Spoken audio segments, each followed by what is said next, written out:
নমস্কার, দেখছেন টিভি9 বাংলা। আপনাদের সঙ্গে রয়েছি আমি তনিষ্ঠা। এই মুহূর্তে একটা ব্রেকিং নিউজ আপনাদেরকে জানিয়ে রাখি। রাজ্যপালের বিরুদ্ধে শ্লীলতাহানির অভিযোগ। সূত্রে খবর, বোসের বিরুদ্ধে অভিযোগ রাজভবনে কর্মরত এক মহিলার। রাজভবনের পিস রুমের অস্থায়ী কর্মী ওই মহিলাকে চেম্বারে ডেকে শ্লীলতাহানির অভিযোগ বলে এখন অবধি খবর পাওয়া যাচ্ছে। দীক্ষা ভূঁইয়া আমাদের প্রতিনিধি আমাদের সঙ্গে রয়েছেন, সরাসরি দীক্ষার সঙ্গে কথা বলবো এবং দীক্ষার থেকে জানবো ঠিক অভিযোগটা কি এবং কি জানা যাচ্ছে এখন অবধি, পুলিশই বা কি বলছে। দেখো, যেহেতু সাংবিধানিক প্রধান এখনো পর্যন্ত তদন্ত শুরু করা অত সহজ নয়। ওই মহিলা 2019 সাল থেকে রাজভবনে কাজ করছেন কন্ট্রাকচুয়াল হিসেবে।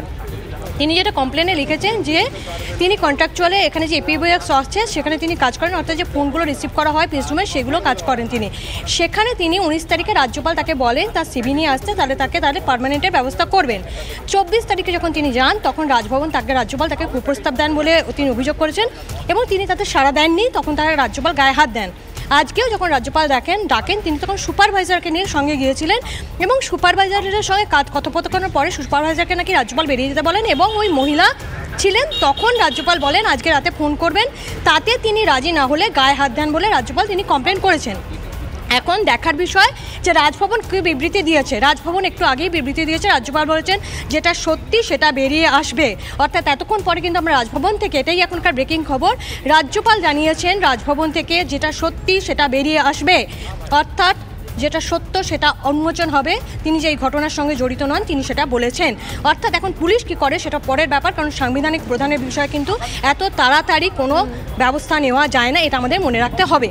তো সুতরাং এখন যে মহিলা অভিযোগ করেছেন তার ভিত্তিতে পরবর্তী পদক্ষেপ কি হয় সেটা এখন দেখার বিষয়।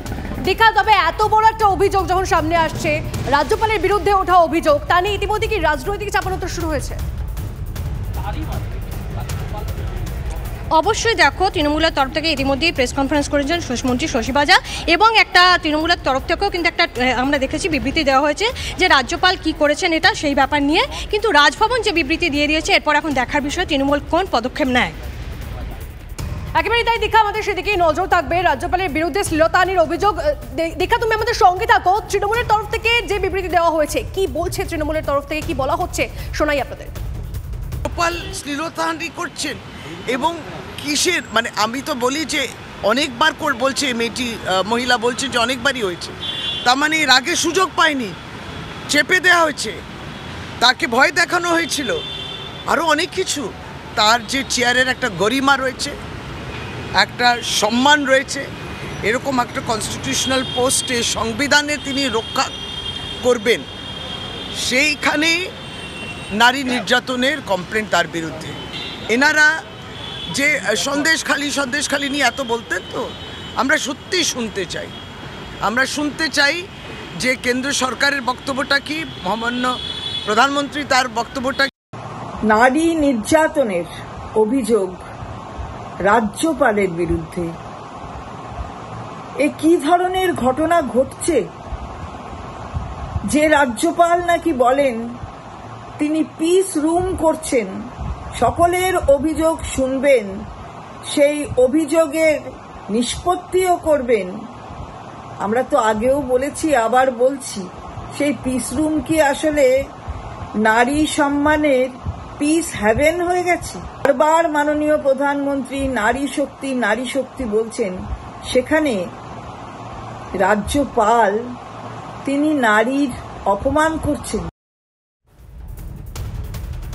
এই মুহূর্তে বিজেপি নেতা রাহুল সিনহা আমাদের সঙ্গে রয়েছেন। রাহুল বাবু, রাজ্যপালের বিরুদ্ধে শ্লীলতাহানির অভিযোগ, সূত্রে খবর বোসের বিরুদ্ধে অভিযোগ রাজভবনের কর্মরত এক মহিলার, আপনার প্রাথমিক প্রতিক্রিয়া?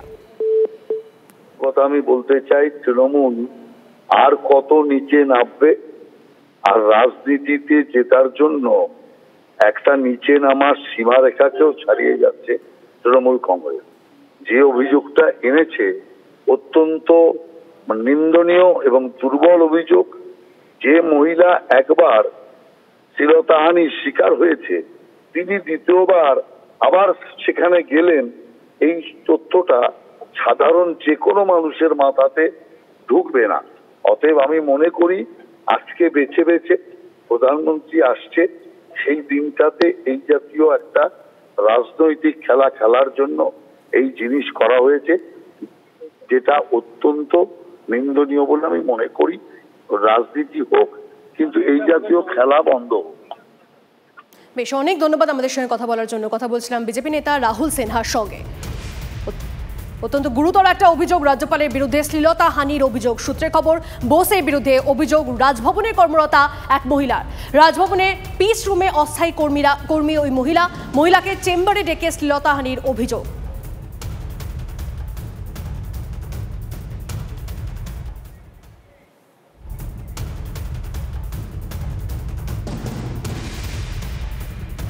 আর ইতিমধ্যেই রাজভবনের বিবৃতি সামনে এসে রাজভবনের তরফ থেকে জানানো হয়েছে সত্য সামনে আসবেই।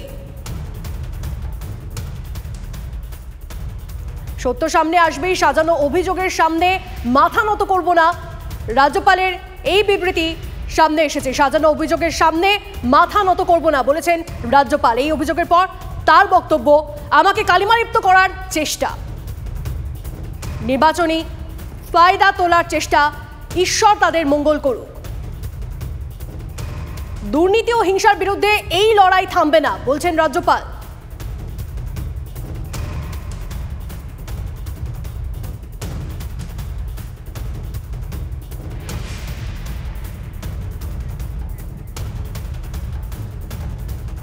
এর মধ্যে আপনাদেরকে জানিয়ে রাখি, নির্বাচনী প্রচারে রাজ্যে প্রধানমন্ত্রী রাজভবনে রাত্রিবাস করার কথা নরেন্দ্র মোদীর। এই মুহূর্তের ছবিটা আপনারা দেখছেন লাইভ অ্যান্ড এক্সক্লুসিভ TV9 বাংলায়।